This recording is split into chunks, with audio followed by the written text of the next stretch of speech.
దయ కలిగిన ఒక చిన్న మేఘం కథ ఇది.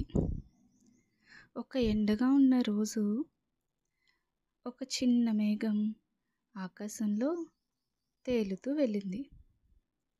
దారిలో అది ఒక సన్‌ఫ్లవర్ వేడికి వాడిపోయి కనిపించడం చూసింది.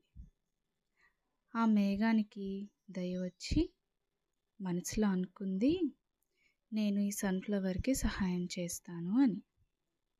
వెంటనే మేఘం సన్‌ఫ్లవర్ మీదకు వాలుతూ మృదువైన చినుకులతో తడిపింది. సన్‌ఫ్లవర్ మళ్ళీ సంతోషంగా తల పైకెత్తి నిలబడింది.